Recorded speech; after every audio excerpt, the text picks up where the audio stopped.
बरसात की हल्की हल्की बूंदें खिड़की से टकरा रही थी। नमी भरी हवा में मिट्टी की खुशबू फैली हुई थी और उसी खुशबू में अंश के दिल की धड़कन भी जैसे कुछ नया महसूस कर रही थी। आज उसकी जॉब का पहला दिन था। दफ्तर तो वही पुराना था, लेकिन इस बार एक नया चेहरा वहां उसकी जिंदगी में आने वाला था। नेहा। अंश ऑफिस में दाखिल हुआ तो देखा कॉन्फ्रेंस टेबल के पास कोई लड़की फाइल में झुकी हुई थी। उसके बाल गीले थे, शायद वो बारिश में भीग कर आई थी। गीले बालों से टपकती पानी की बूंदें उसकी गर्दन तक पहुंच रही थी। अंश की नजरें जैसे अटक सी गईं। हाय, मैं नेहा, नई असिस्टेंट। उसने मुस्कुराकर हाथ बढ़ाया। अंश ने हाथ मिलाते हुए हल्के से कहा, नेहा, आपके हाथ काफी मुलायम हैं। नेहा ने हंसते हुए जवाब दिया, तो क्या सोच रहे हैं, रोज चेक करेंगे? अंश थोड़ा सकपकाया, फिर बोला, अगर आपकी इजाजत हो तो क्यों नहीं। दोनों हंस पड़े, लेकिन नेहा की आंखों में जो चमक थी वह साफ बता रही थी कि ये खेल आगे तक जाएगा। लंच ब्रेक में दोनों अकेले कॉफी मशीन के पास खड़े थे। नेहा ने कॉफी कप पकड़ते हुए कहा, आपको कैसी पसंद है? अंश ने मुस्कुराकर कहा, थोड़ी मीठी लेकिन हल्की कड़वाहट के साथ। नेहा ने इशारों में कहा, मतलब बिल्कुल मेरी तरह। अंश ने चुपचाप उसकी आंखों में देखा और धीरे से बोला, और मुझे लगता है मैं इसका आदी हो जाऊंगा। नेहा ने कॉफी का एक घूंट लिया और होठों से कप हटाते हुए बोली, आदी तो आपको होना ही पड़ेगा, मैं रोज मिलूंगी। शाम के समय अचानक लाइट चली गई। ऑफिस में अंधेरा और बाहर गरजते बादल। नेहा धीरे से अंश के पास आई। अंधेरे में डर तो नहीं लगता?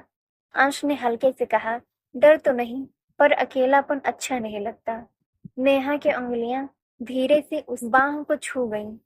तो फिर अकेले मत रहिए। उसका स्पर्श अंश के दिल तक उतर गया। बाहर बारिश तेज थी और अंदर उसकी धड़कनें। अगले दिन मौसम फिर से वही था। बारिश, ठंडी हवा और भीगी सड़कें। नेहा ऑफिस से निकल रही थी, तभी उसकी छतरी हवा में उलट गई। अंश ने अपनी छतरी आगे कर दी। आ जाइए, नहीं तो भीग जाएंगी। नेहा ने हंसते हुए बोली। अगर भीग गई तो? अंश मुस्कुराया, तो फिर मुझे आपको सुखाना पड़ेगा। नेहा ने हल्की शरारत से उसकी तरफ देखा।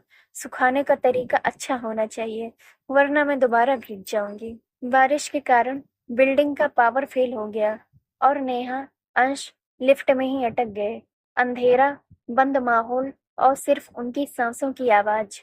नेहा बोली, इतनी नजदीकी में आपकी सांस काफी तेज है। अंश हल्के से हंसा, आपके करीब हूं तो सांस संभालना मुश्किल है। नेहा ने उसकी बाह पकड़ ली, तो संभालिए मत, बहने दीजिए। उसकी उंगलियां अंश की हथेली में फंसी और वह पल जैसे थम गया। लिफ्ट से निकलने के बाद दोनों चुप थे, लेकिन आंखों में बातें चल रही थीं।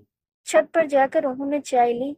नेहा ने कप पकड़ते हुए कहा, अंश, अगर हम ये सब महसूस कर रहे हैं तो क्या ये सिर्फ इशारे हैं या कुछ और? अंश ने उसकी ओर झुकते हुए कहा, ये इशारे नहीं, ये शुरुआत है। नेहा ने हल्की मुस्कान दी, तो फिर मैं भी ये खेल पूरी तरह खेलूंगी। बारिश उनके बीच के फासले को धो रही थी और दिल के अंदर कुछ नया अंकुरित हो रहा था। इश्क, जिनमें इशारे भी थे और अनकहा वादा भी। शनिवार की रात थी। अंश घर पर अकेला था। तभी नेहा का मैसेज आया, बारिश हो रही है और मैं अकेली हूँ। अंश ने तुरंत जवाब दिया, तो आ जाओ, अकेलेपन में चाय का स्वाद दोगुना हो जाएगा। थोड़ी देर बाद दरवाजा खुला। नेहा गीले बालों में अंदर आई। बालों से पानी टपक रहा था। अंश ने तौलिया पकड़ाते हुए कहा, संभाल लीजिए, वरना सर्दी लग जाएगी। नेहा मुस्कुराई, अगर सर्दी लग गई तो आप संभाल लेंगे ना? अंश की नजरों में वही शरारत लौट आई। सिर्फ संभालूंगा नहीं, ठीक भी कर दूंगा। चाय बनते बनते दोनों ड्राइंग रूम में बैठे। नेहा ने कहा, चाय तो वैसे भी गर्म होती है, पर आपके साथ और भी गर्म महसूस हो रही है। अंश ने हल्के से उसकी उंगलियों को छुआ, और ये चाहत, इससे भी गर्म रहने देना चाहिए। नेहा ने इशारों में कहा, तो फिर इसे ठंडा मत होने दीजिए। उनके बीच का फासला खत्म हो रहा था। बारिश की आवाज तेज थी, बाहर बिजली कड़क रही थी और अंदर सिर्फ उनकी सांसों की आवाज थी। अंश ने धीरे से नेहा का चेहरा अपने पास किया। आज इशारों से आगे बढ़े। नेहा ने हल्की हंसी के साथ जवाब दिया, अगर आप रुक गए तो मैं नाराज हो जाऊंगी। उस रात बातें इशारों से शुरू हुई, लेकिन खत्म एक महसूस करने पर हुई।